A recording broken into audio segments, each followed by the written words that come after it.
Merian Rojas Estapé. Cómo hacer que te pasen cosas buenas. Entiende tu cerebro, gestiona tus emociones, mejora tu vida. 7. Uniendo el punto de vista científico, psicológico y humano, la autora nos ofrece una reflexión profunda, salpicada de útiles consejos y con vocación eminentemente didáctica, acerca de la aplicación de nuestras propias capacidades al empeño de procurarnos una existencia plena y feliz, conocer y optimizar determinadas zonas del cerebro, fijar metas y objetivos en la vida, ejercitar la voluntad, poner en marcha la inteligencia emocional, desarrollar la asertividad, evitar el exceso de autocrítica y autoexigencia, reivindicar el papel del optimismo. 8. Un viaje que empieza, un viaje de 1000 millas comienza con el primer paso. Laos. Los aviones, los trenes y, en general, los medios de transporte son lugares maravillosos para que sucedan cosas sorprendentes. Únicamente hay que dejarse llevar, observar e intervenir si surge una buena oportunidad. Las mejores historias de mi vida han surgido en situaciones de ese tipo. Hace unos años, en un vuelo Nueva York-Londres, viajaba sentada en el asiento de la ventanilla. Siempre elijo ese lugar porque disfruto observando el cielo, las nubes, el mar y sobre todo porque me gusta recordar la insignificancia del ser humano ante la inmensidad de la naturaleza, relativizando así lo que nos pasa en la Tierra. Siempre presto atención al pasajero que se sienta junto a mí. Tras tantas horas de vuelo uno conecta de cierta manera con su vecino. Analiza lo que lee, lo que ve en la pantalla, si come, si duerme. Involuntariamente uno no puede evitar conjeturar sobre sus circunstancias y los motivos de su viaje. Tendrá familia, viajará por trabajo, no faltan momentos en que uno se levante, y por educación se cruzan unas palabras sencillas. Generalmente, al final del vuelo, uno se despide cordialmente. Siempre he pensado aquello de que, basta mirar a alguien con atención, para que se convierta en alguien interesante. Es normal que haya una conversación en algún momento del vuelo. Gracias a esas interacciones he conocido a personas de lo más fascinantes y me han sucedido historias que han marcado mi vida en muchos aspectos. En este vuelo en concreto, despegando desde Nueva York, me senté al lado de un señor mayor.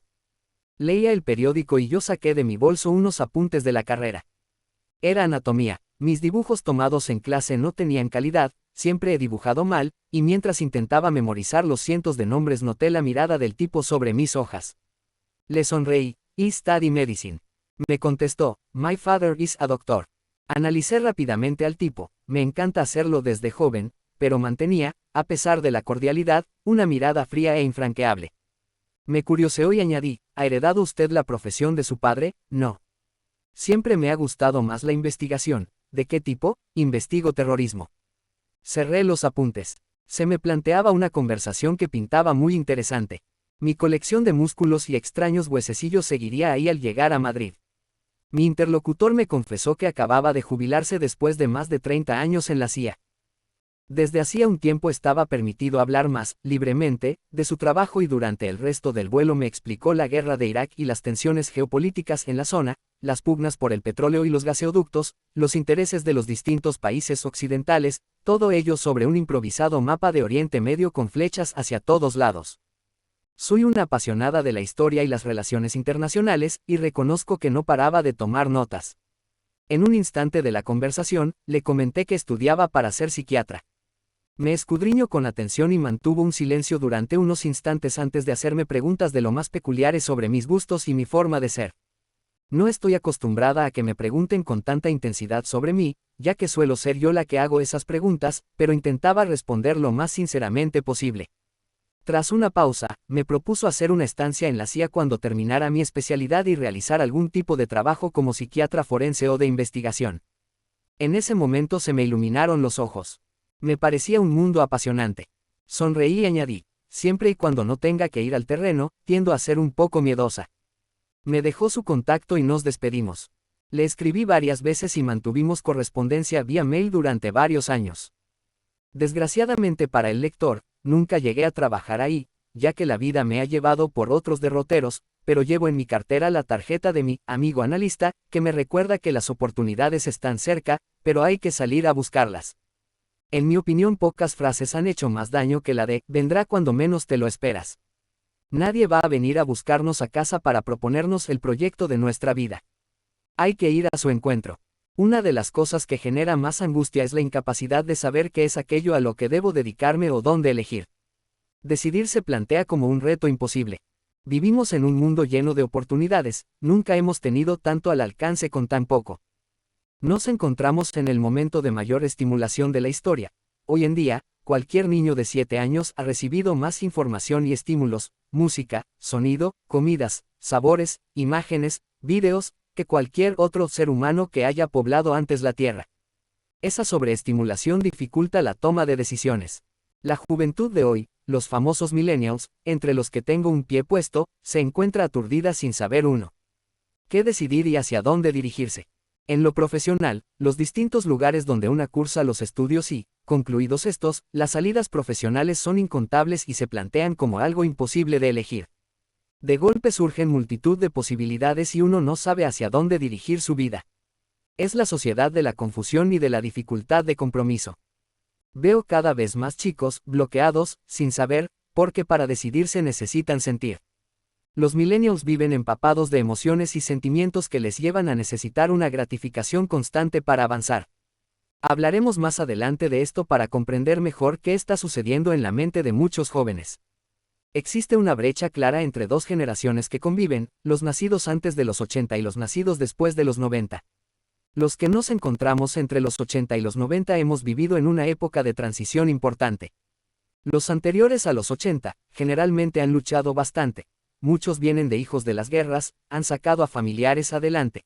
Y lo más importante, el mundo digital, Internet y las redes sociales les ha pillado después de la adolescencia.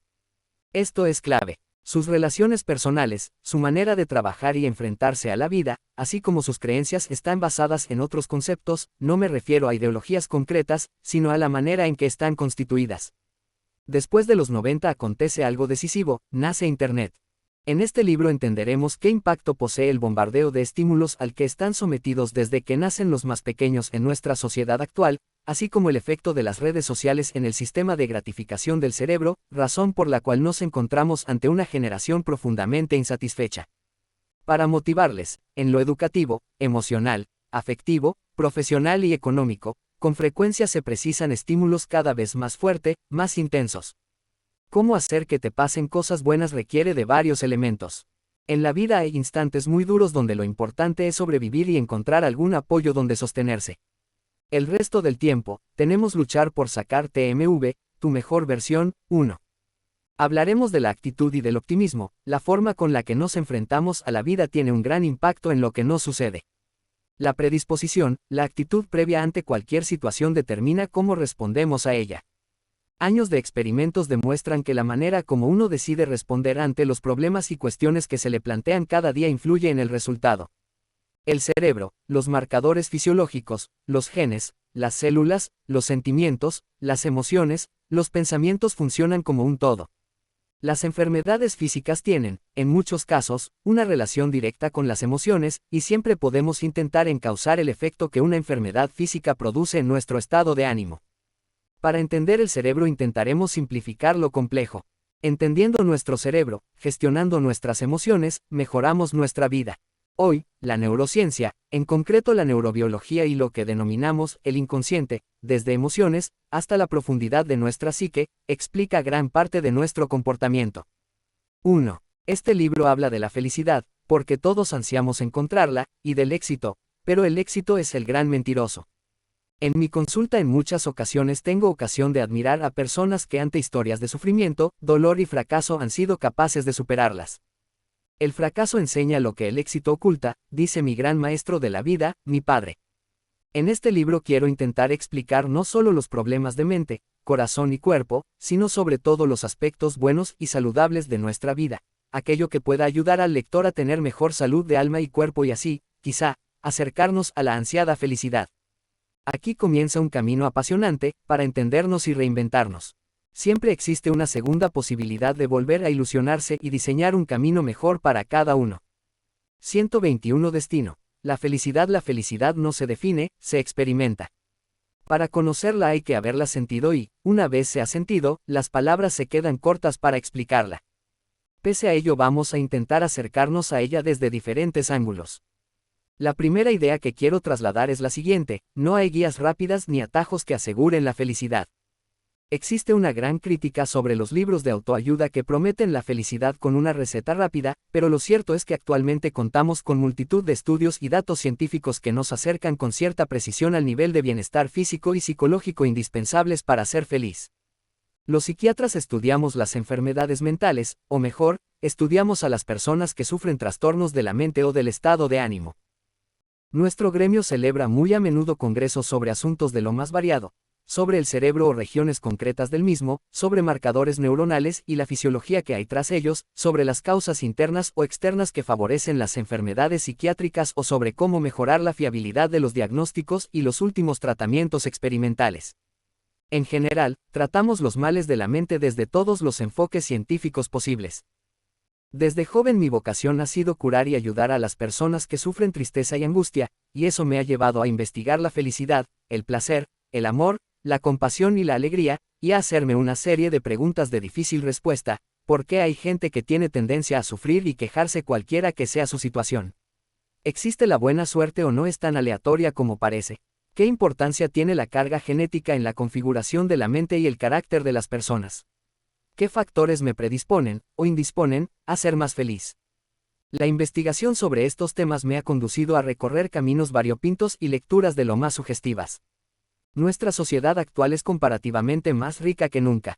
Jamás hemos tenido tanto como hasta ahora. Nuestras necesidades están cubiertas y podemos disponer casi de cualquier cosa, en la mayor parte de los casos a un solo clic de distancia. Como consecuencia, y aunque no es deseable y debemos huir de ello, estamos normalizando esa sobreabundancia. 1. En ocasiones creemos que nos merecemos todo, algo a lo que contribuye el materialismo imperante que nos hace pensar que es bueno que tengamos acceso a todo lo que deseamos. Sin embargo, ninguna acumulación de cosas puede proporcionar por sí sola el acceso a la felicidad, a ese estado interior de plenitud.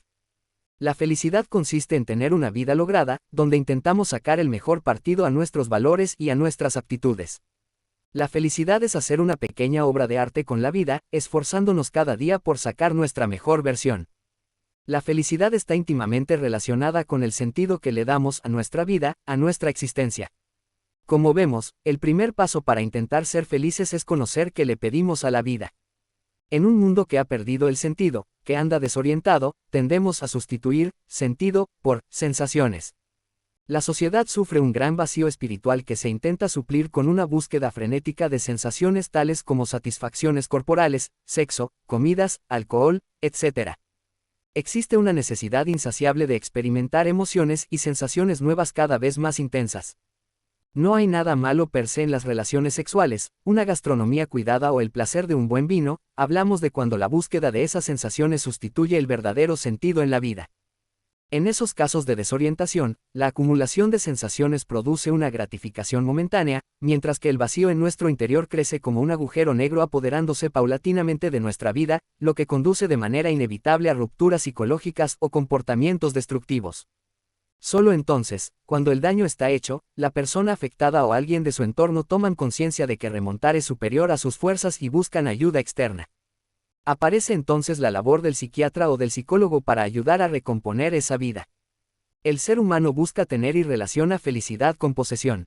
Nos pasamos la vida buscando tener estabilidad económica, social, profesional, afectiva, tener seguridad, tener prestigio, tener cosas materiales, tener amigos. La felicidad verdadera no está en el tener, sino en el ser.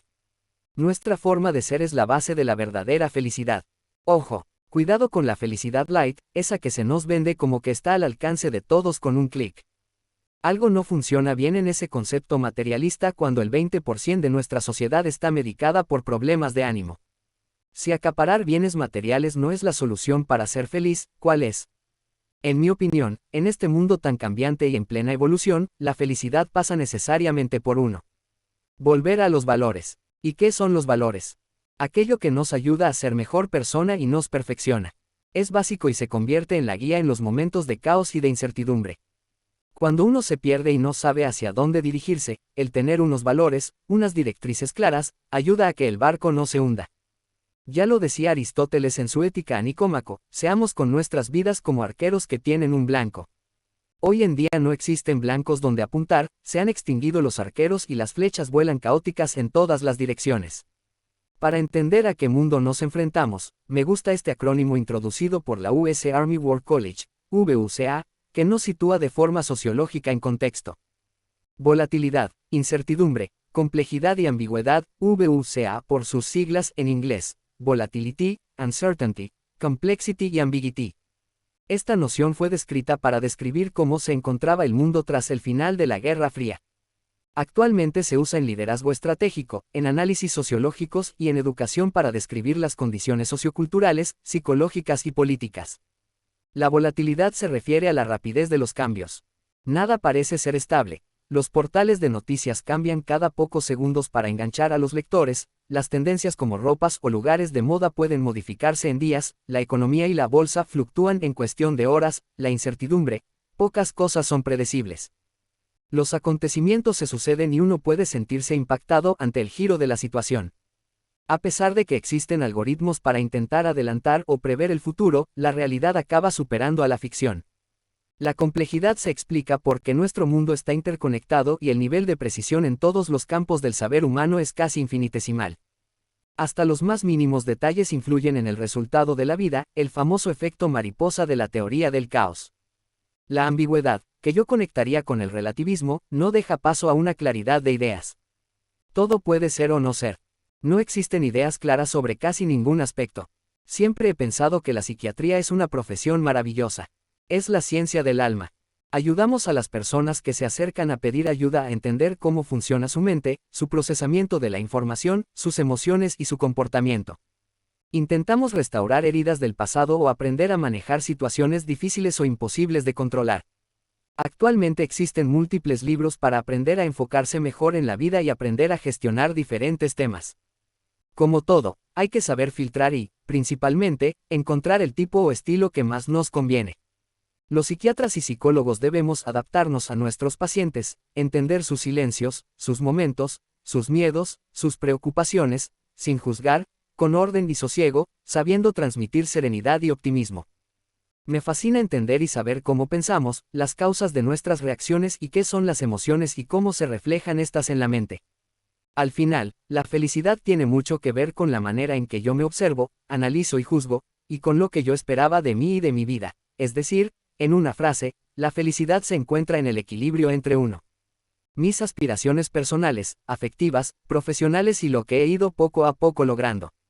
Esto tiene un resultado, una autoestima adecuada, una valoración adecuada de uno mismo. El caso de Mamen Mamen es una paciente de 33 años. Trabaja como administrativa en una gran empresa. Vive con sus padres con los que tiene una buena relación. Tiene novio, un chico tímido y retraído que la cuida mucho. En su trabajo hay buen ambiente y de vez en cuando queda con la gente de la oficina. Un día acude a mi consulta. Dice tener la autoestima por los suelos. No sabe explicar la razón, y añade, mis padres me quieren, me gusta mi trabajo, soy una persona con amigos, pero me creo poca cosa. Después de relatarme de forma resumida su biografía, calla en seco y me dice, me da vergüenza estar aquí, contando mis problemas a una desconocida, yo que en principio no tengo nada de qué quejarme. Se levanta, se dirige a la puerta y se marcha. La sigo y le digo que vuelva a entrar, es mejor que terminemos la sesión porque, si ella está triste o a disgusto, es porque algo en su interior no funciona. Por fin se serena y accede a volver a entrar. Llevamos en terapia 8 meses. Está mucho mejor, pero yo sé que todos los días en plena consulta tiene lo que yo llamo, su momento. Se agobia, me confiesa, me da vergüenza estar aquí, eres una desconocida a la que cuento mi vida. E intenta marcharse. Le cuesta aceptar que está compartiendo su vida con otra persona. Poco a poco se va dando cuenta y ella misma razona en voz alta los motivos que le hacen tener que resolver ciertos conflictos internos que la impiden crecer. En cualquier situación, a una persona que actúa así uno puede decirle, no hace falta que vuelvas, ya cuando te sientas cómoda llamas y pides cita. Pero acepto su instante y sin juzgar sigo la consulta como si no hubiera dicho nada. 1. Autoestima y felicidad. La autoestima y la felicidad están íntimamente relacionadas. Una persona en paz, que tiene cierto equilibrio interior y que disfruta de las cosas pequeñas de la vida, normalmente tendrá un nivel de autoestima adecuado. Personaje sin problemas de autoestima. Miguel de Unamuno fue uno de los grandes autores de la generación del 98. Poseía una personalidad campechana y cercana conocida por todos. En una ocasión fue condecorado con la Gran Cruz de Alfonso X el Sabio, entregada por el mismísimo rey Alfonso XIII. Unamuno, que era conocido por ser militante del Partido Socialista y Republicano, en el momento de la entrega del galardón comentó: «Me honra, Majestad, recibir esta cruz que tanto merezco». El rey, sorprendido pero conociendo la personalidad del escritor, contestó: «Qué curioso. En general, la mayoría de los galardonados aseguran que no se la merecen». Unamuno, con su habitual cercanía, respondió sonriendo: «Señor, en el caso de los otros, efectivamente, no se la merecían». 1. La felicidad y el sufrimiento. Se dice que uno no sabe lo que es la felicidad hasta que la pierde. Ante el dolor, el sufrimiento, el duelo, los problemas económicos, ahí nos sale de dentro: «No soy feliz. ¡Qué sufrimiento! ¡Qué mala suerte la mía!». En esos instantes nos cuesta vislumbrar momentos de felicidad de nuestro pasado, apreciar destellos de alegría que nos llenaban en algún momento. La vida es un constante volver a empezar, un camino donde uno atraviesa situaciones alegres o incluso instantes de felicidad, pero también momentos difíciles. Para ser feliz hay que ser capaz de rehacerse en lo posible de los traumas y dificultades. La razón es sencilla: no existe una biografía sin heridas. Las derrotas y cómo encajarlas son lo más decisivo en cualquier trayectoria. El ser humano a lo largo de toda una vida atraviesa momentos muy exigentes y difíciles, por lo que no podrá ser feliz si no aprende a superarlos o, al menos, a intentarlo. Como psiquiatra, en consulta, he tratado toda clase de traumas, y soy consciente al redactar estas líneas de que existen biografías muy duras, algunas mucho más que otras. Hay aspectos ajenos a nosotros que no podemos cambiar. No podemos elegir gran parte de lo que nos sucederá en la vida, pero somos absolutamente libres, todos y cada uno de nosotros, de elegir la actitud con la que afrontarlo. Nos reparten unas cartas, mejores o peores, pero son las que tenemos y hay que jugarlas lo mejor posible. El hombre necesita herramientas para superar las heridas y los traumas del pasado. Los episodios que nos arrasan física y psicológicamente van dejando una huella importante en nuestra biografía. La manera en la que cada uno se sobrepone y vuelve a empezar marca nuestra personalidad en muchos aspectos.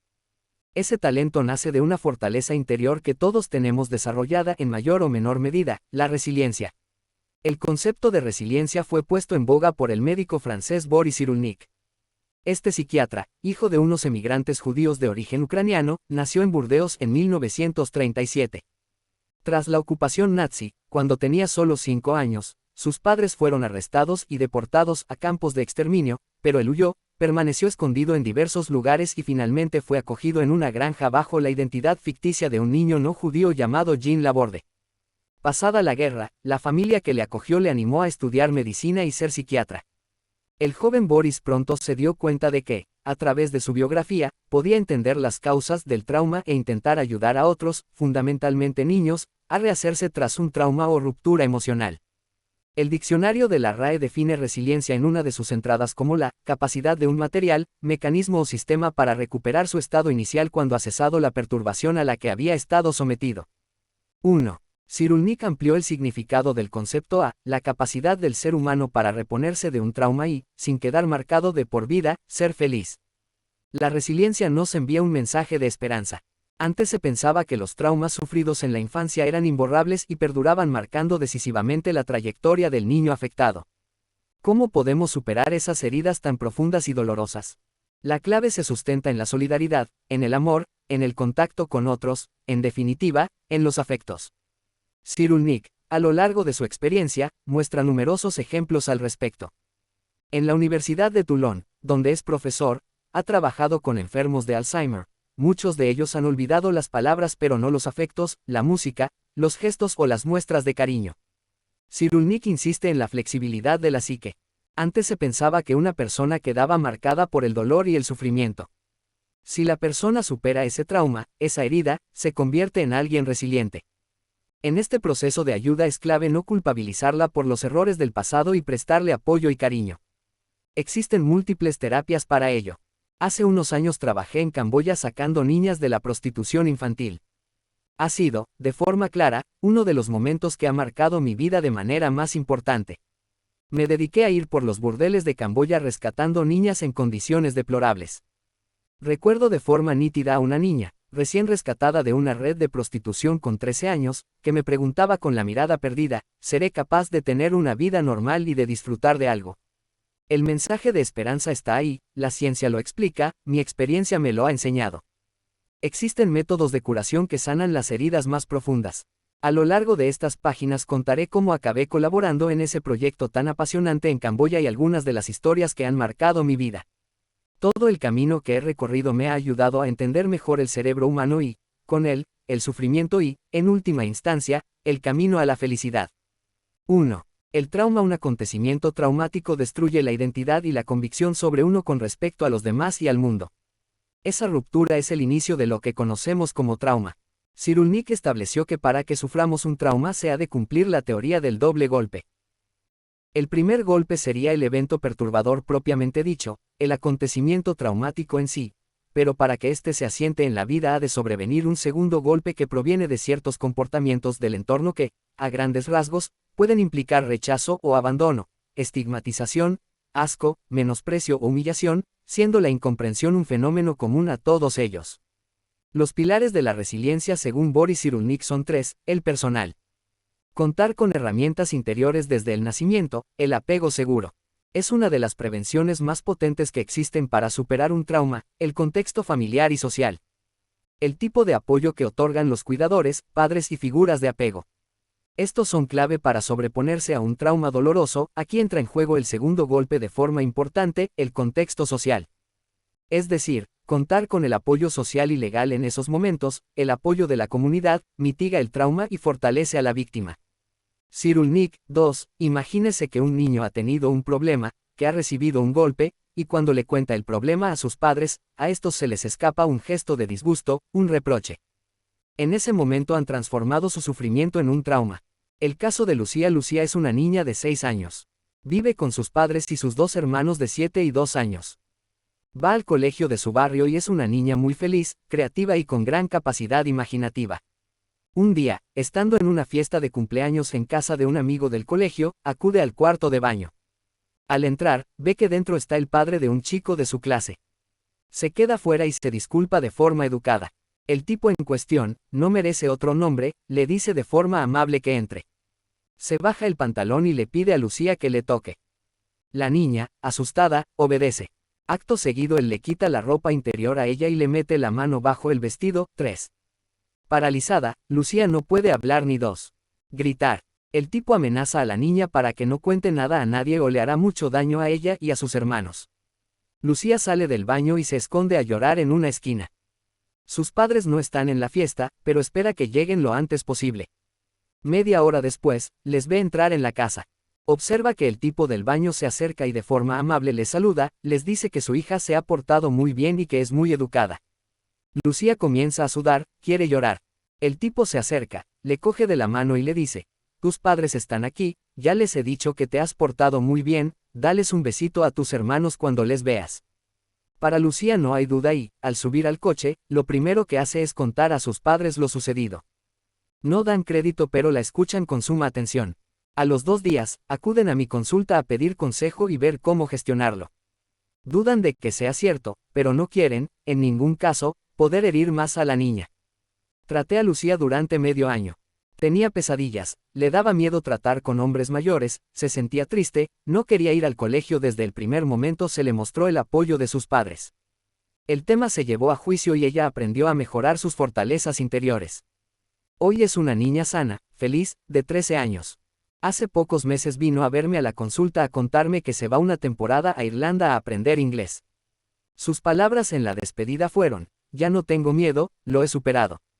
Quiero darte las gracias por apoyarme, por creerme y por fortalecer la relación con mis padres. Sé que dudaron de mí durante unos instantes, el hecho de que me apoyaran hasta el final y de que tú me trataras desde el inicio me ha librado de un gran trauma para siempre. Ser feliz es ser capaz de superar las derrotas y levantarse después. El presente puede resultar en ocasiones una pesadilla. En algunos casos uno ansía huir hacia adelante. En otros momentos uno se bloquea y se queda paralizado en algún recuerdo o evento pasado traumático.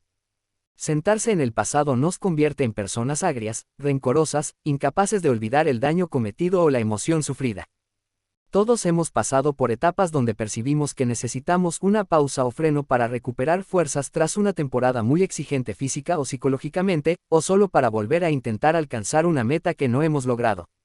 En esos momentos de parón, sobre todo al principio de unas vacaciones, afloran la tensión y el agotamiento.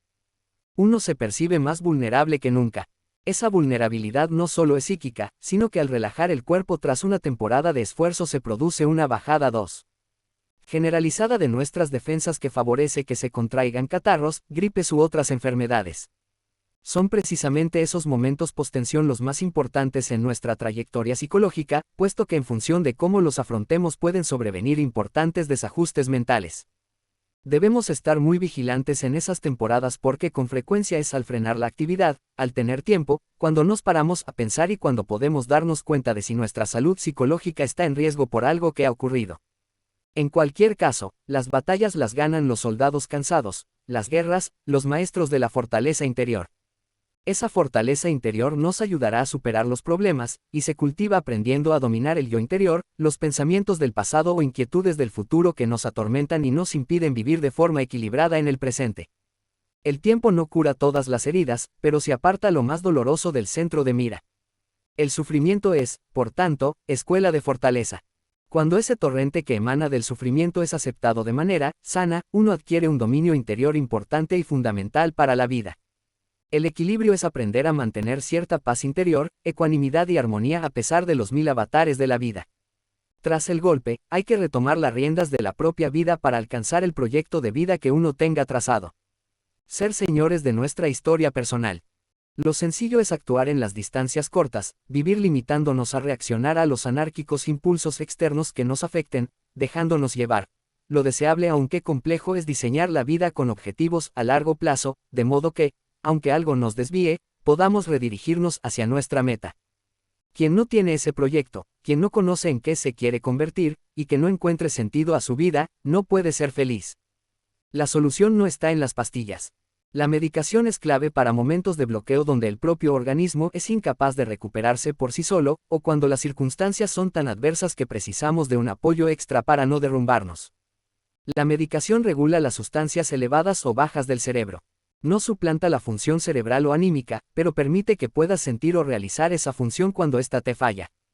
La medicación ofrece soluciones, pero existe otra terapia que es efectiva y ayuda, la actitud del médico. Unas palabras de aliento, una escucha real y verdadera, poseen un efecto de curación importante. 2. La actitud del médico alivia el dolor. Un artículo publicado en mayo de 2017 en The Journal of Pain trataba sobre la importancia de la actitud del médico en las consultas. Se ha demostrado que, si un paciente acude con confianza al médico, la sensación de dolor disminuye. El médico actúa como si fuera un placebo. Por ejemplo, ¿qué sucede si el médico veranea en el mismo sitio o tiene gustos similares? Elizabeth Lossin, investigadora del estudio de la Universidad de Miami, observó que el sentimiento de conexión social, educativo, cultural o religioso ayuda a que el dolor no sea tan elevado en el paciente. Si una persona acude al doctor y siente que algo o alguien va a mitigar su dolor, esa sensación de confianza tiene un efecto positivo. El cerebro, ante este pensamiento de alivio y esperanza, libera sustancias químicas tipo endorfinas que palian su dolor. ¿Cuántas veces sucede que cuando alguien acude a su médico de confianza, a su terapeuta de siempre o a un especialista de sus dolencias, tras explicarle las molestias, nota de forma automática una mejoría de los síntomas? El médico debe ser persona vitamina para sus pacientes. En un mundo como el de hoy, donde existe un sistema sanitario abarrotado, esto no es fácil. No hay tiempo. Muchas veces es más sencillo, práctico y eficiente curar los síntomas con pastillas. A veces bastan una sonrisa, un comentario positivo o una frase esperanzadora sobre el desarrollo de la enfermedad. 2. El sufrimiento tiene un sentido. La sociedad actual huye de él y cuando uno se topa con este surgen las preguntas, ¿me lo merezco? ¿Se debe a mis errores del pasado? ¿Por qué lo permite Dios? Veamos algunos puntos interesantes del sufrimiento que pueden ayudarnos. El dolor posee un valor humano y espiritual, puede elevarnos y hacernos mejores personas. ¿Cuánta gente conocemos que tras un golpe ha sido capaz de enderezar su vida y buscar alternativas, agradeciéndolo a posteriori? No es raro encontrar personas que tras una existencia superficial y conformista han sido transformadas al sufrir un duro revés. El sufrimiento nos ayuda a reflexionar, nos lleva al fondo de muchas cuestiones que nunca nos habríamos planteado. El dolor, cuando aparece, nos empuja a clarificar el sentido de nuestra vida, de nuestras convicciones más profundas, las máscaras y apariencias se diluyen y surge nuestro verdadero yo. El dolor ayuda a aceptar las propias limitaciones, nos convertimos en seres más vulnerables y caemos del pedestal en el que nos habíamos o nos habían colocado. Entonces debemos bajar la cabeza y reconocer que necesitamos ayuda y el cariño o apoyo de otros, que solos no podemos. Compartir nuestras limitaciones con los demás puede ser el primer paso hacia la sencillez y la superación de las calamidades sufridas. La conciencia de las propias limitaciones refuerza nuestra solidaridad, la empatía con el dolor ajeno y, en última instancia, el amor por los demás. El sufrimiento, por tanto, transforma el corazón tras una etapa difícil, con el dolor como protagonista, uno se acerca al alma de otras personas. Es capaz de empatizar y de entender mejor a los que le rodean. Cuando alguien se siente amado, su vida cambia, se ilumina y transmite esa luz. El amor auténtico se potencia con el dolor sanamente aceptado, que nos libera del egoísmo. Quien gana en empatía es más amable, se deja amar, y convierte su hábitat en un lugar más acogedor para vivir. El sufrimiento puede ser la vía de entrada a la felicidad 2. Si uno muestra voluntad de conseguirla y posee las herramientas para ello. El dolor conduce a la verdadera madurez de la personalidad, a la entrega a los demás y a un mayor conocimiento de uno mismo. Solo existe un antídoto al sufrimiento, al dolor y a la enfermedad, el amor. Entremos a bucear en el interior del ser humano, a entender los pensamientos y las emociones que nos embargan y cómo responde nuestro cerebro ante el estrés o el conflicto. A lo sencillo se tarda tiempo en llegar. Empecemos. 252 El antídoto al sufrimiento. El amor. Dividamos este capítulo en 5 grandes amores. El amor, sano, a uno mismo. La autoestima. 4. El amor a una persona. El amor a los demás.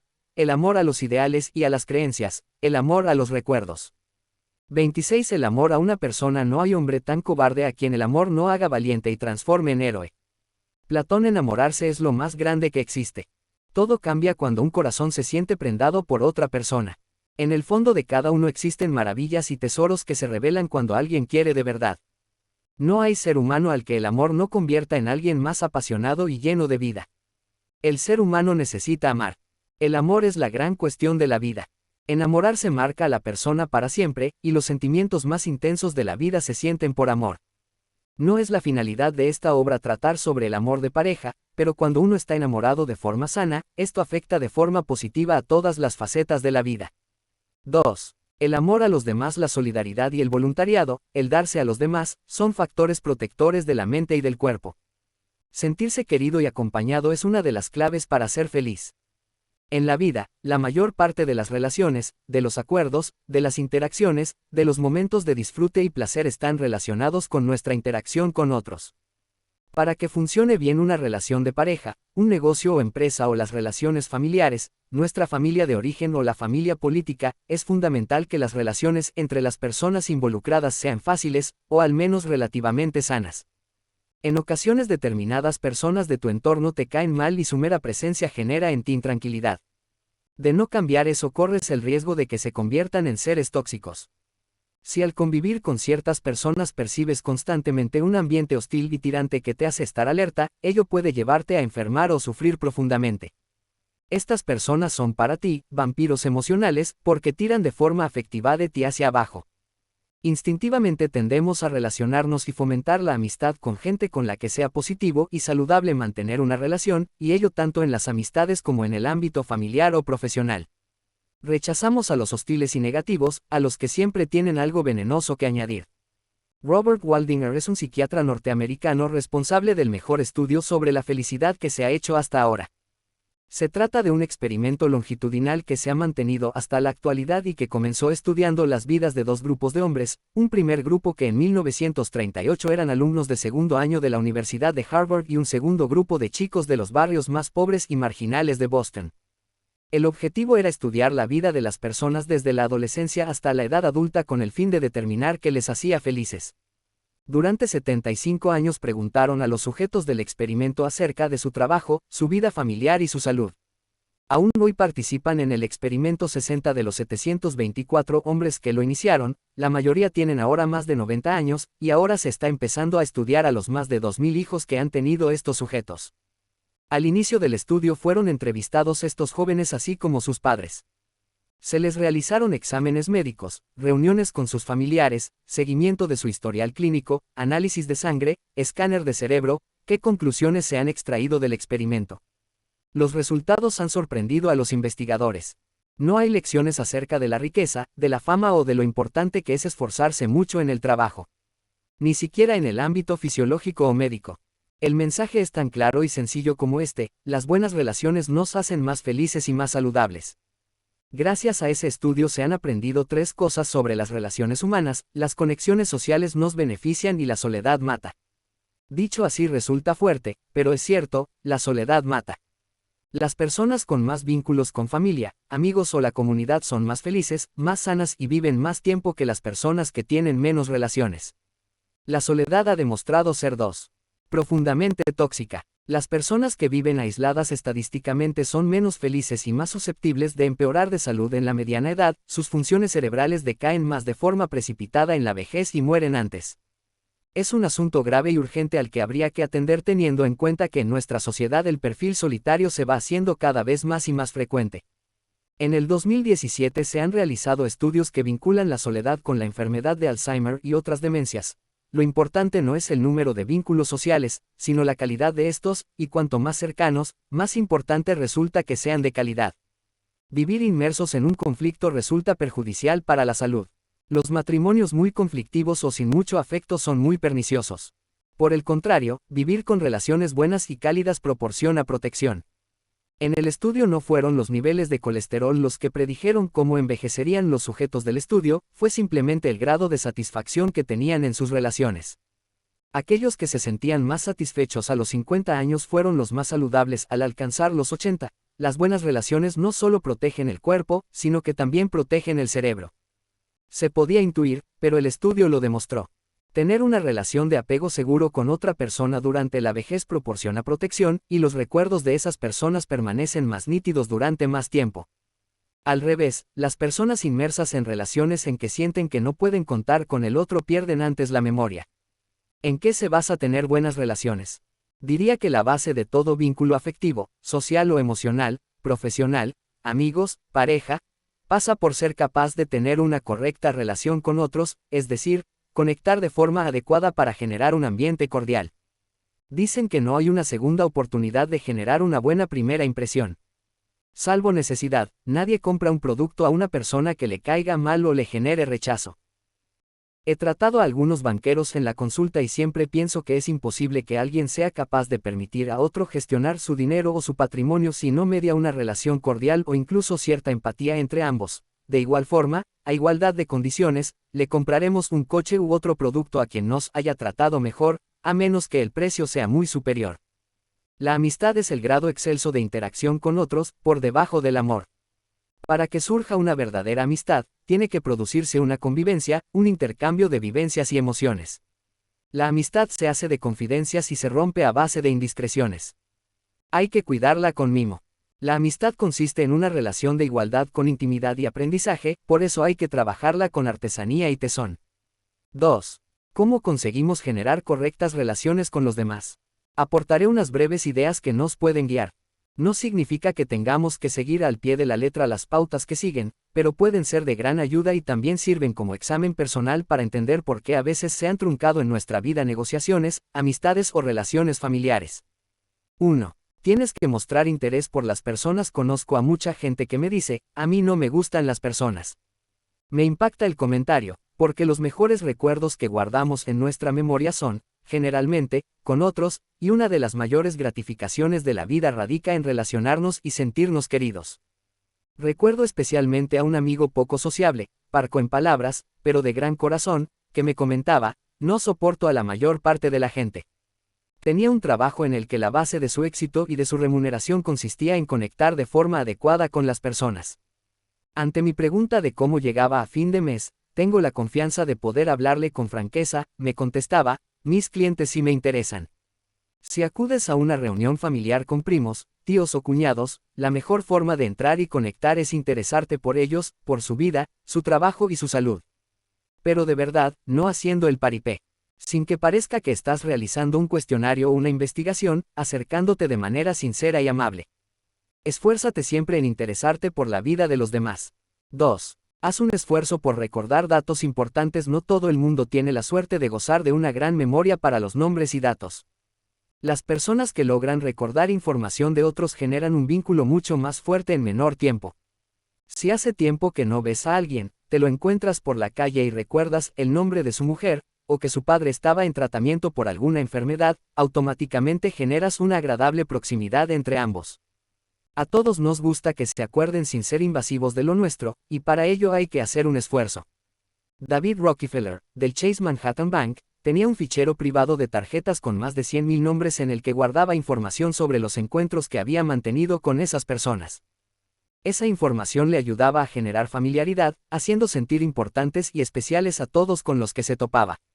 Mi padre tiene la costumbre de apuntar todo sobre las personas que conoce. Hace poco, buscando el número de un restaurante en su teléfono, me topé con esta 3. Información. Pepe, el dueño, casado con Ana. Tienen 3 hijos, les preocupa el pequeño porque no ha terminado los estudios. Su padre falleció hace unos meses de Alzheimer. Paco, el camarero mayor, lleva toda la vida y tiene artritis. Me pareció impresionante, pero soy consciente de que si acude a ese restaurante llamando a cada uno por su nombre y preguntándoles por sus preocupaciones logrará empatizar rápidamente con todos. Insisto, esta cualidad requiere esfuerzo, bien sea fortaleciendo tu hipocampo, zona de la memoria del cerebro, o habituándote a acumular la información, cumpleaños, aniversarios o cosas que preocupan a quienes te rodean, en cualquier libreta o agenda. 3. Profundiza en ellos, en sus vidas, aficiones y profesiones. Esto es especialmente importante en el mundo laboral. Hay que tener en cuenta que la mayor parte de los acuerdos se generan entre personas que crean un vínculo de cordialidad y amabilidad.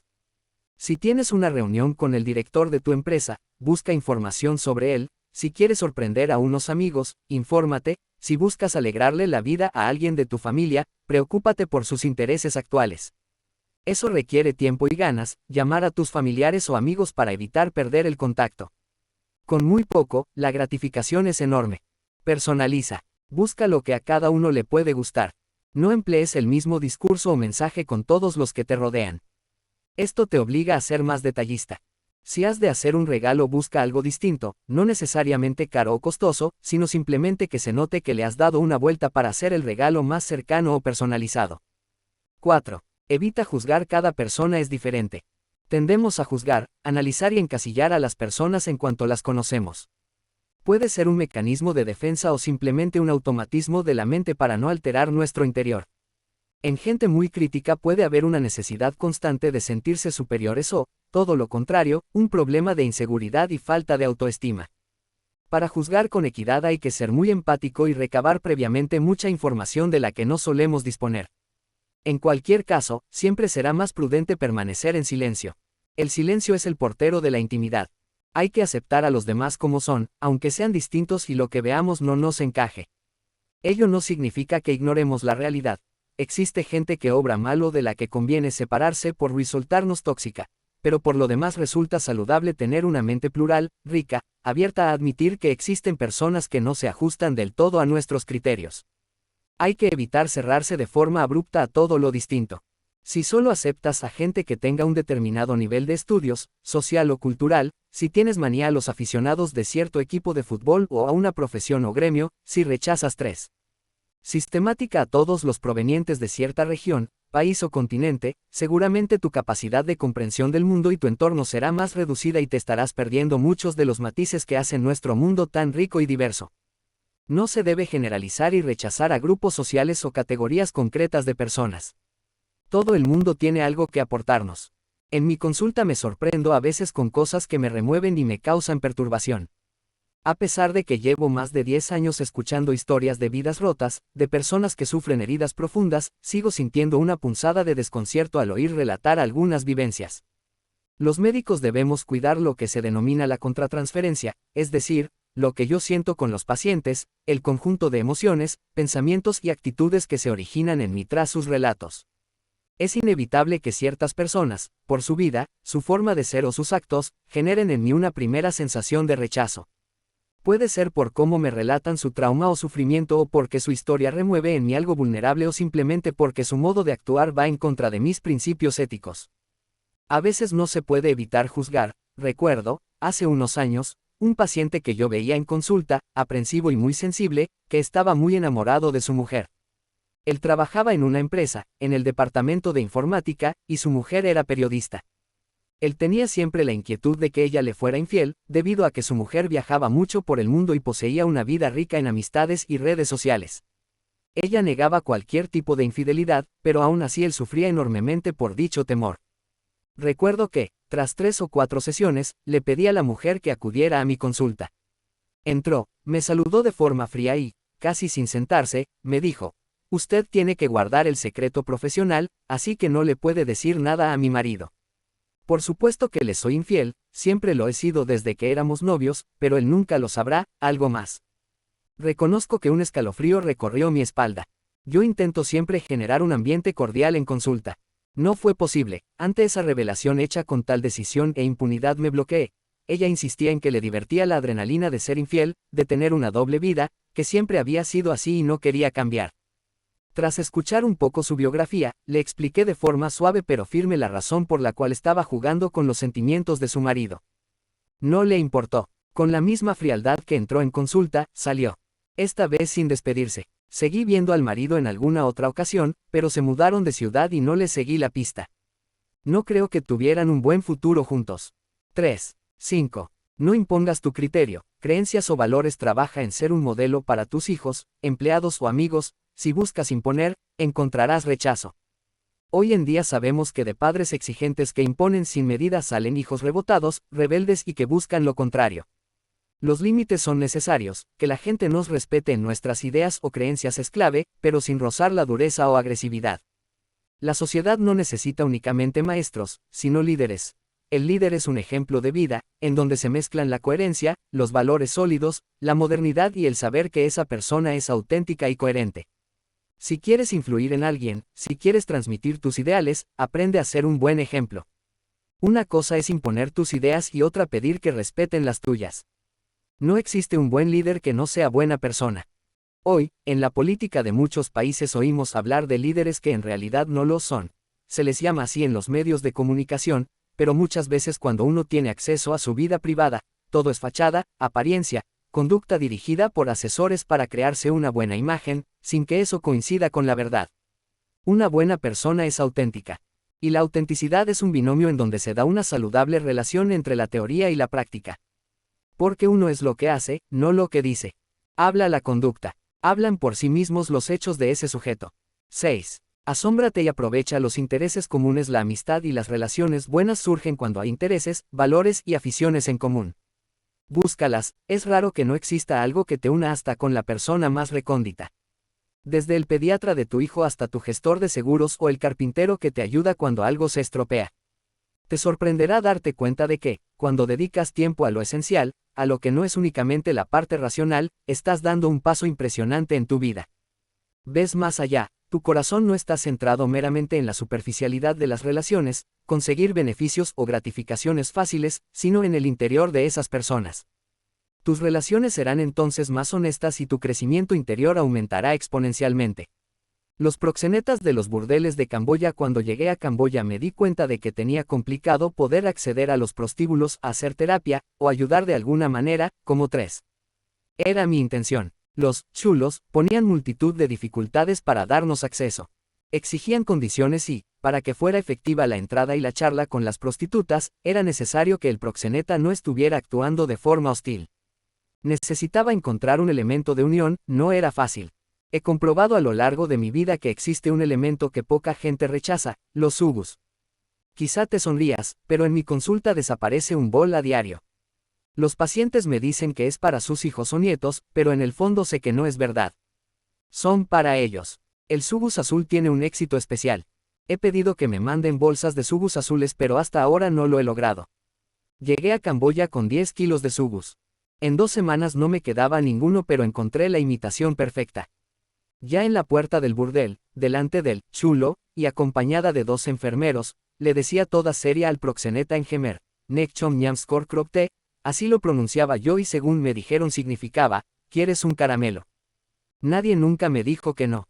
Este tipo que yo tenía delante, que me causaba la peor de las impresiones, con mirada sucia y sin escrúpulos, esbozaba una sonrisa y asentía con la cabeza. Ese pequeño, mínimo, ínfimo detalle, me abría la posibilidad de entrar en el lugar de forma menos fría y hostil. Como anécdota curiosa, durante las últimas semanas de mi estancia ahí, las chicas me llamaban Madame Bonbon, señorita Caramelo, lo que me producía la mayor de las ternuras. 7. Sonríe, ríe con ellos. Si no existe una manera fácil para conectar, emplea un toque de humor. Muy poca gente rechaza poder sonreír si se lo pones en bandeja. La risa es la distancia más corta entre dos personas y, simultáneamente, es uno de los métodos más eficaces para incrementar las endorfinas en sangre. Alice Eisen, de la Universidad de Stanford, realizó un importante estudio sobre cómo las emociones expansivas, la sonrisa, la risa, el placer del humor, mejoran ostensiblemente las habilidades cognitivas y las conductas sociales. Se ha visto que con ella mejoran nuestra creatividad, organización, planificación y resolución de problemas. Esto se debe a que la risa activa el flujo de sangre en la corteza prefrontal, zona encargada de estas funciones.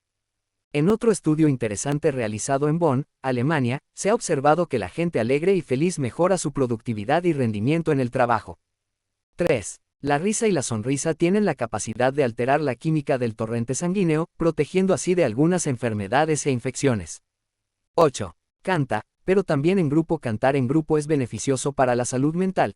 Hace unos meses salía publicado un estudio en la revista Medical Humanities sobre cómo el hecho de cantar en público puede resultar beneficioso para la salud mental. Los autores, de la Universidad East Anglia en Reino Unido, participan en un proyecto denominado Sing Your Heart Out, Canta fuerte con tu corazón, donde organizan talleres de canto cada semana enfocados tanto a colectivos de riesgo como a la población general. Unas 120 personas participan en esta actividad y 80 de estas han acudido a los servicios de salud mental. Los grupos han sido evaluados varias veces a lo largo de 6 meses. Los resultados observados han mostrado que cantar y socializar posee un efecto impresionante en el bienestar, en la mejoría de las habilidades sociales y en la sensación de pertenencia a un grupo. Aquí se aprecia de forma clara lo descrito por Robert Waldinger en su investigación. Lo curioso es que a pesar de que cantar en solitario, quien no ha cantado en la ducha, siempre ha sido un potente motor de motivación, el hecho de realizar el canto en público tiene efectos distintos y muy positivos para un grupo de la población. Resulta interesante leer que los participantes habían denominado al proyecto como Salvavidas. Viene a mi mente ahora el caso del joven director de orquesta, Íñigo Pirfano, que frisa en los 40 años, fundador de A Kiss for All the World. Con su fundación visita sitios duros, difíciles, cárceles, hospitales, campos de refugiados, lugares de enorme pobreza, y dirige la novena sinfonía de Beethoven, inspirada en el canto a la alegría de Schiller. La gente, unida en un espacio, llora, se emociona, se conmueve, porque la alegría se contagia y los sentimientos nobles saltan de unos a otros. En algún hospital en Sudamérica los internos reconocieron que había sido una de las experiencias más inolvidables de sus vidas. Mientras escuchan esas notas maravillosas, algunos se mueven al compás, otros se cogen de las manos, algo grande sucede en su interior. 9. Ayuda si puedes y tienes la posibilidad, no pierdas la oportunidad de hacer algo por los demás. No se trata de deber favores y llevar un cómputo de lo que te han dado o de cómo has favorecido a otros. Pocas cosas generan mayor gratificación que la de poder ayudar a otros en algo que está a nuestro alcance. Da sin pedir a cambio, lógicamente sin caer en 3. El buenismo. Adicionalmente puede significar un puente con otras personas. La vida da muchas vueltas y quizá llegue a sorprenderte.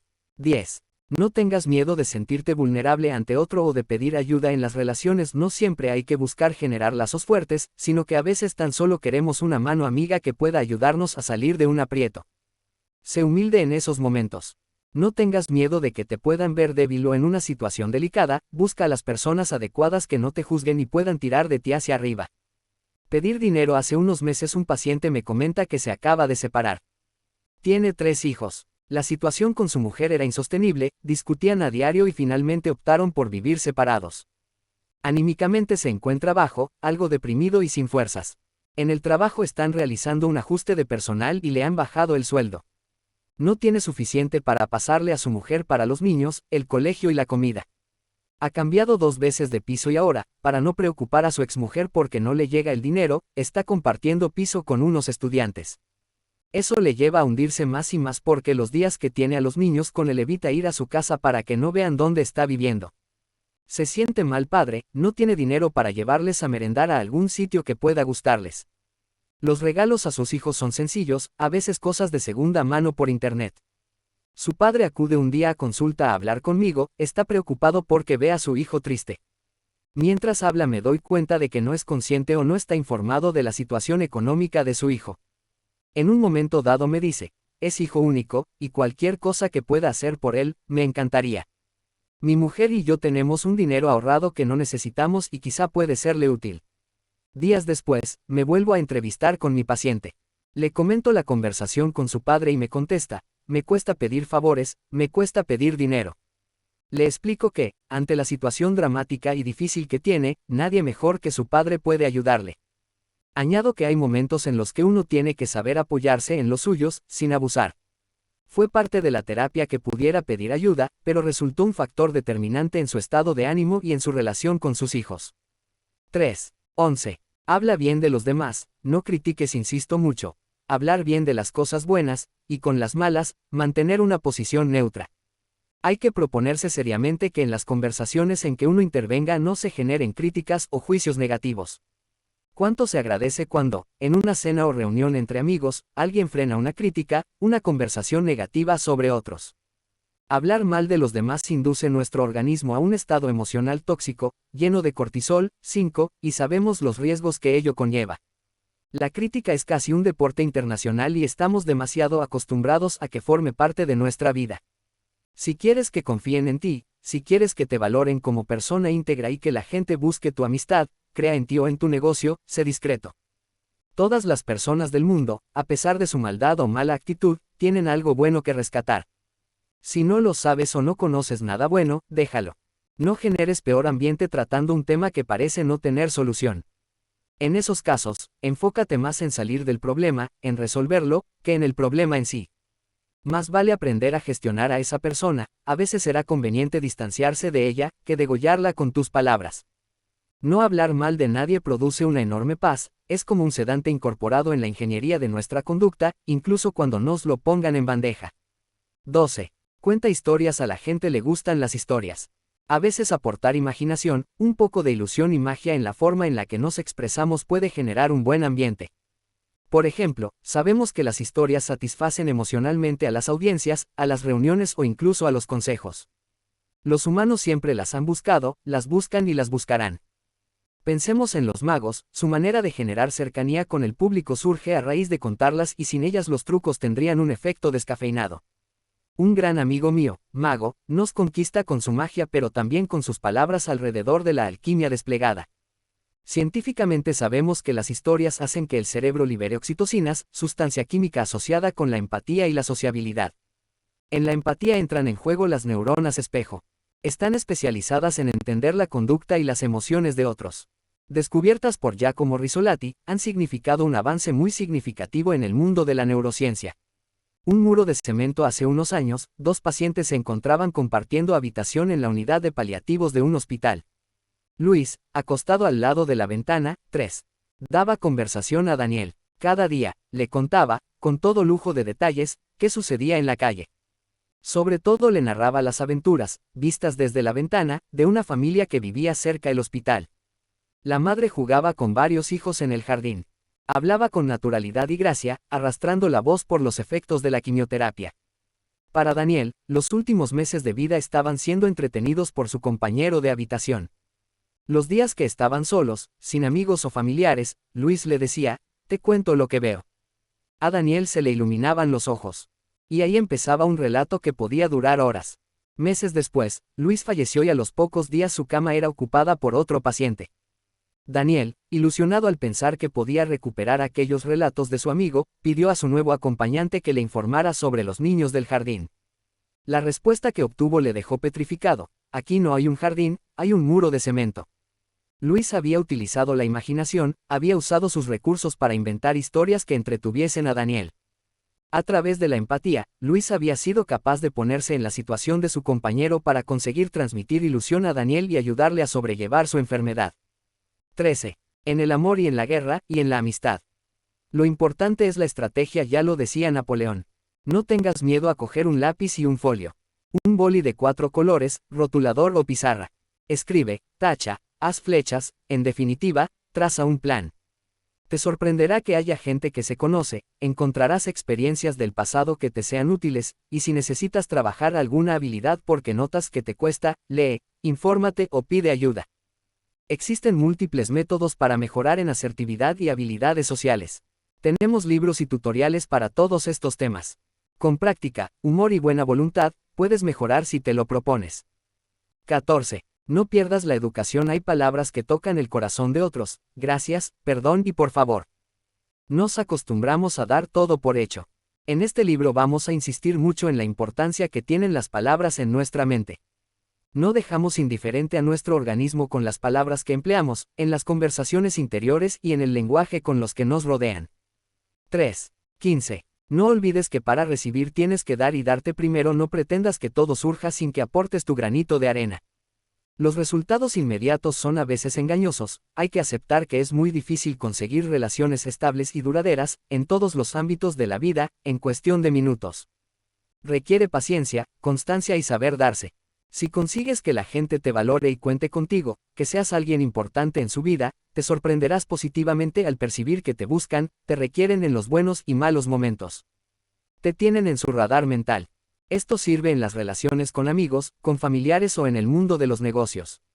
Haz que se queden con algo de tu conversación, de tu forma de ser o de tus capacidades. Sea cual sea tu finalidad, trata siempre de mejorar, dar valor y ayudar a sacar lo mejor de los demás. Intenta ser persona vitamina, alguien que aporta, que ayuda, que resulta alegre y optimista en un momento de turbulencia. Busca que tus metas tengan una finalidad buena. Cuando tus objetivos tienen un valor positivo, atraes cosas positivas. Si tus formas, tus maneras de adentrarte en los demás, tienen un toque tóxico, atraerás lo negativo. No te olvides, los amargados van juntos de la mano y poseen un entorno amargado. Una persona así era calificada hace unos años por la psiquiatría europea como neurótica, agria, resentida, dolida y echada a perder. Lo he dicho en las páginas que preceden, el optimismo es una forma aguda y sui generis de observar la realidad. Saber mirar es saber amar y saber conocer. 16. Intenta ser amable, es más importante de lo que puedas imaginar. Yo compro fruta en un lugar cercano a mi casa. No es especialmente barato, pero el frutero, Javi, está pendiente de cada uno. Se sabe nuestros nombres, nos trata con una cordialidad especial y cada vez que voy le regala una pieza de fruta a alguno de mis hijos. Estuvo fuera unos meses, todos notábamos su ausencia. Cuando regresó, reconoció que había estado de baja por un problema grave de espalda y me comentó la medicación que estaba tomando. Medicación fuerte, que no le quita el dolor, pero le deja trabajar. Impresionante, sigue tratando, a pesar de ese dolor que sabemos persiste, a todos con el mismo mimo y cuidado, sabiendo asesorarnos en frutas y verduras como si fuera la decisión más importante de nuestras vidas. Gente así facilita la convivencia y la hace más agradable. En una sociedad donde reina la prisa, la interacción digital y la falta de tiempo, muchos creen que ser amable está en desuso. Nos cuesta parar, hacer un esfuerzo y saludar o preguntar con calma. La definición de la RAE sobre una persona amable es, digno de ser amado, afable, complaciente y afectuoso. Algunos suspira al leerlo, esto es casi imposible. Existen personas cuya amabilidad parece ir inserta en sus genes, casi no precisan esfuerzo porque es algo que les sale de forma natural. Ser amable es ser capaz de transmitir cordialidad y simpatía, dignificando a los demás. No olvidemos que las personas 3. Poseemos un gen de amabilidad desde muy pequeños. Esta herramienta nos influye de manera importante. Por ejemplo, ante el estrés, la adversidad o las situaciones de peligro, el tener trabajada esta habilidad nos lleva a cuidar y ayudar a otros, en vez de buscar únicamente nuestra propia supervivencia o bienestar. Otro dato, las personas que habiendo sufrido un ictus perciben cariño y amabilidad alrededor sienten menos dolor que aquellas que se encuentran solas. Conocemos más beneficios de la amabilidad, aparte de lo que mejora nuestras relaciones. Toca volver a hablar de un componente bioquímico que tratamos en profundidad en este libro. La amabilidad genera endorfinas, las cuales a su vez reducen los niveles de cortisol, hormona del estrés y de la ansiedad, y aumentan la oxitocina, hormona del amor y de la confianza. Por lo tanto, a través de ella mejoran la hipertensión y los problemas cardiovasculares y disminuye la sensación de dolor. Todos estos efectos nos conducen a una sensación de equilibrio y bienestar interior. Observar a gente amable, incluso en películas, mejora nuestro ánimo y tiene efectos importantes a nivel fisiológico. Por supuesto, todo en su lugar. Si alguien tiene dificultad para ser amable, afectuoso o cercano, debería practicar poco a poco. Hay que evitar resultar falsos. Pocas cosas generan más rechazo que la sensación de hipocresía o simulación. Tampoco conviene confundir amabilidad con ingenuidad o buenismo. Ante un ataque, un rechazo, una agresión, hay que saber separarse, distanciarse y ser consciente del daño recibido. El caso de Susana. Susana estudió óptica y trabaja en la farmacia de su prima en Valencia. Está casada con Jorge, un hombre muy trabajador que tiene concesionarios de coches y comparte el negocio con sus hermanos. Tienen 2 hijos, de 1 y 5 años. Cuando Susana acude a mi consulta me cuenta que su marido se ha ido de casa. Ella está desolada, porque mi matrimonio funcionaba muy bien, no teníamos casi discusiones y no entiendo qué ha podido suceder. Según me relata, no ha pasado nada fuera de lo normal, simplemente, Jorge un día le dijo que no podía más y se marchaba de casa. Ella insiste en que la relación era buena entre ambos y que tenían un matrimonio envidiado por muchos. Al preguntarle si hay otra persona, ella me responde que está segura de que es así, pero que él lo niega.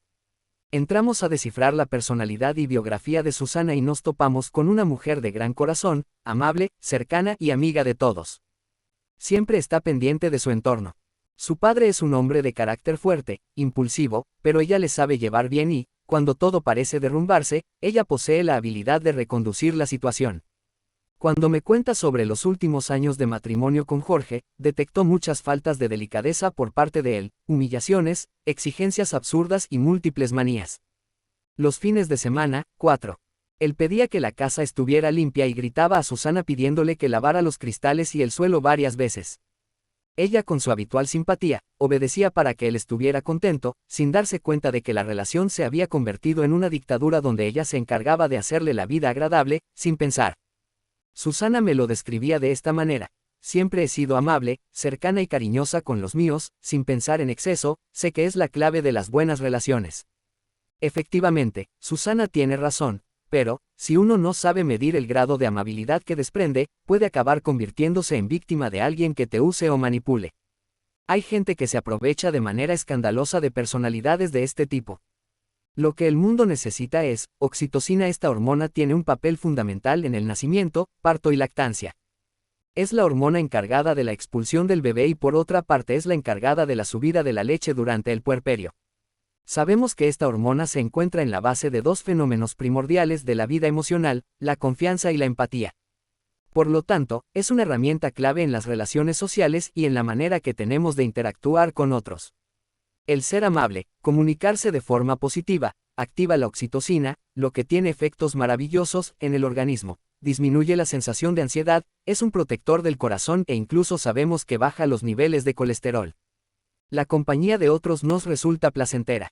La oxitocina y la dopamina, hay 2 hormonas que se segregan estando en buena compañía y disfrutando la vida acompañados de personas a las que queremos, la citada oxitocina y la dopamina, hormona del placer. Incluso se está investigando aplicar sprays o vaporizadores de oxitocina a personas con autismo, pero los resultados de los primeros experimentos realizados son todavía poco concluyentes. La oxitocina también puede ser un factor clave en el mundo de los negocios y de la economía. En un artículo publicado en las revistas Nature y Neuron, el director del Instituto de Investigación Empírica en Economía de la Universidad de Zúrich, Ernst Fehr, demostró que la oxitocina potenciaba la capacidad de las personas para confiar su dinero, patrimonio u ahorros a otros. Observaron que los participantes en el experimento que habían sido estimulados con oxitocina confiaban su dinero de forma más fácil que aquellos que recibieron placebo. El 45% del primer grupo acordó invertir gran cantidad de dinero, mientras que el segundo grupo únicamente el 21%. 4. Cuando los niveles de oxitocina se elevan por encima de lo normal, las emociones de las personas como amor, empatía y compasión son más intensas. Incluso se ha observado que en esos casos, con esta hormona por las nubes, resulta más difícil mantenerse resentido o enfadado. Cuando la oxitocina está elevada, la amígdala del cerebro, zona encargada del miedo, se desactiva. Por lo tanto, la ansiedad, la angustia, las obsesiones y los pensamientos negativos disminuyen en intensidad. Sabiendo todo esto, prueba a ser amable. Durante las próximas semanas escoge alguna persona que te cueste más e intenta generar un vínculo más agradable. Busca las personas con las que pasas muchas horas al día e intenta que la relación sea más cercana. Sonríe, interiormente trata de no juzgar tanto y, sabiendo que hay tanto en juego, y que si te lo propones, de verdad eres capaz de alterar tu cerebro, tus emociones y tu bioquímica. Prueba a querer más, querer mejor y ser más compasivo con tu entorno. Tu vida se mide no por lo que recibes, sino por lo que das.